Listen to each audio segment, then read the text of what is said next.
ये जंग बढ़ जाएगी, ये जंग फिर यूक्रेन में नहीं रहेगी, ये जंग फिर ऊपर भी आ जाएगी, ये जंग फिर नीचे भी चली जाएगी, ये जंग फिर बहुत फैल जाएगी। और रशिया बार बार ये समझाने की कोशिश कर रहा है कि जो हम आपको बातें कह रहे हैं वो बात आप माने। अगर आप वो बात नहीं मानेंगे तो फिर मजबूरन हम आपको जो है वो खत्म करने का मौका मिलेगा। हम आपको मजबूरन जो है वो आपको जो है वो हमें और ज्यादा इस जंग को बढ़ाने का मौका मिलेगा और आपके लिए प्रॉब्लम्स बढ़ सकते हैं। अगली बहुत बात सुनिएगा जो कि बहुत अहम बात है।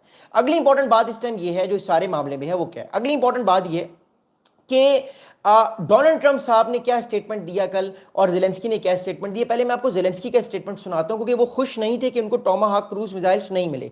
जेलेंस्की ने कहा है कि it's good that president Trump didn't say no but for today he didn't say yes. I think that Putin is afraid that United States will deliver us यानी यूक्रेन को Tomahawks and I think that Putin is really afraid that we will use them.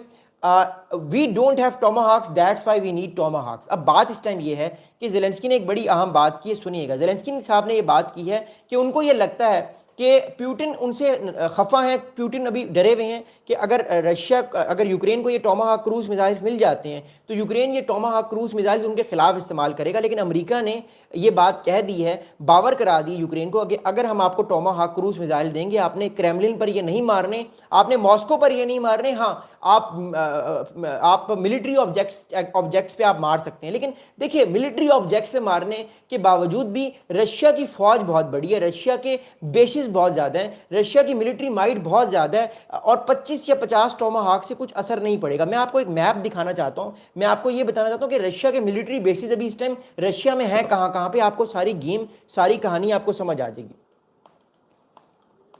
मैं आपको एक चीज दिखाना चाह रहा हूं कि रशिया के भी इसमें मिलिट्री बेसिस हैं कहां कहां पे और रशिया की मिलिट्री इतनी बड़ी कैसे है और उसके बावजूद अगर यूक्रेन को टोमाहाक क्रूज मिसाइल्स मिल भी जाते हैं तो उससे बिल्कुल कोई असर नहीं होगा।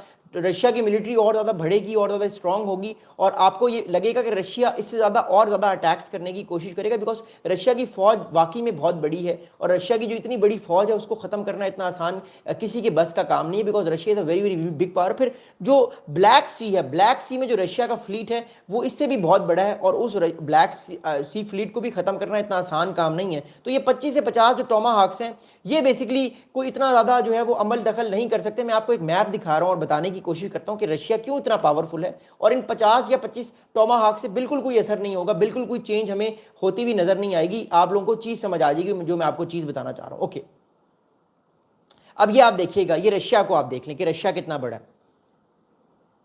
ओके, अब ये देखिएगा, ये मैप देखिएगा। अब ये मैं आपको रशिया का मैप दिखा रहा हूँ, इसको समझिएगा।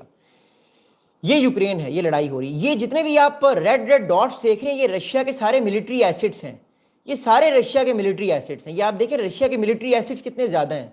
अब मिसाल के तौर पे मैं आपको एक मिसाल देता हूँ। मिसाल के तौर पे अगर मिसाल के तौर पे यूक्रेन के पास टोमाहाक्स आ भी जाएं और वो टोमाहाक से ये वाले मिलिट्री एसिड्स हैं सारे जो यूक्रेन के पास है इनको उड़ा भी दे, मिसाल के तौर पे इनको उड़ा भी दे, तो ये जो पीछे मिलिट्री एसिड्स हैं रशिया के, तो रशिया तो आगे बढ़ा देगा इन मिलिट्री एसिड्स को, रशिया आगे मूव कर देगा। रशिया के पास तो वेपन्स की कमी नहीं है ना, रशिया तो खुद एक बहुत बड़ी फैक्ट्री है वेपन्स बनाने की, उसके पास मिसाइल्स हैं। तो रशिया इन 25 या 50 टोमाहाक क्रूज मिसाइल से रशिया को बिल्कुल भी असर नहीं पड़ेगा। अगर उसके कुछ नुकसान होता भी है तो वो बार बार अपनी फोर्सेस को बार बार अपना जो उसके वेपन्स हैं उनको आगे भेजता रहेगा और यूक्रेन के पास वेपन्स खत्म हो जाएंगे, रशिया की फौज खत्म नहीं होगी। इसलिए इस जंग का जो एंड है वो हम सबको पता है जो होना चाहिए। इस जंग का बेसिक जो एंड है वो बेसिकली यही है कि ये जंग सीज फायर पे ख़त्म हो और उसके बाद फिर जो नेटो की फोर्सेस हैं वो फिर आहिस्ता आहिस्ता जो है वो इस इलाके में आएँ ताकि जितना जल्दी हो सके ये मामला जो है वो ख़त्म हो और जल्द से जल्द ये मामला खत्म हो। अगली बात सुनेगा। अब अगली अहम बात यह है कि जेलेंस्की तो ये कह रहे हैं कि हमें टोमाहाक चाहिए। ट्रम्प साहब ने तो कहा है कि ट्रम्प साहब ने नहीं भी नहीं कहा और हाँ भी नहीं कहा। इसका मतलब है कि अच्छी बात है, but we all know that कि Donald Trump is not gonna give. Donald Trump इस मूड में नहीं है या उनकी स्टैब्लिशमेंट इस मूड में नहीं है फिलहाल कि वो टोमाहाक क्रूज मिसाइल जो है वो यूक्रेन को दें, क्योंकि जो नेटो मेंबर्स हैं वो इस टाइम परेशान हैं। नेटो मेंबर्स ये बार बार कह रहे हैं कि हमारे ऊपर भी अटैक कर सकता है रशिया, हमारे ऊपर भी जो है वो रशिया जो है वो हमें भी ख़त्म कर सकता है, हमारे भी मामलात को बिगाड़ सकता है। तो इस टाइम नेटो पर भी एक बहुत बड़ा थ्रेट है। अगली बात सुनिएगा। अब ट्रम्प साहब ने रिसेंटली एक स्टेटमेंट दी है। डोनाल्ड ट्रम्प साहब ने क्या स्टेटमेंट दी है वो सुनिएगा। Donald Trump said that I think President Zelensky wants it done and I think President Putin wants it done. Now as they hope they have to do it along a little bit.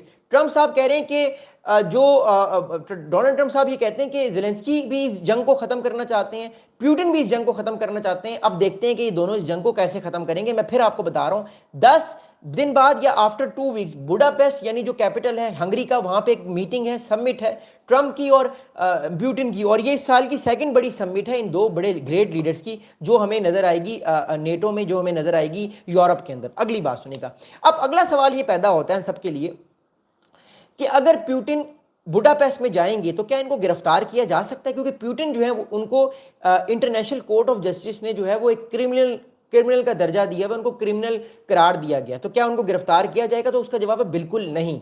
क्यों?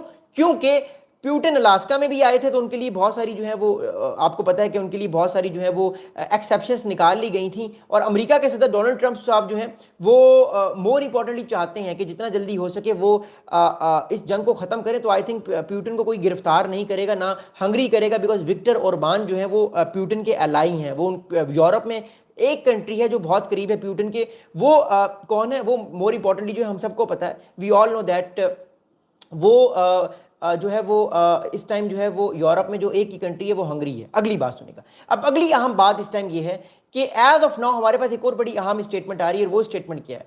अब Trump साहब ये कहते हैं hopefully we'll be able to get the war over without thinking about tomahawks. I think we are fairly close to that. अब Donald Trump साहब ने recently एक बड़ी अहम बात की है, वो क्या है?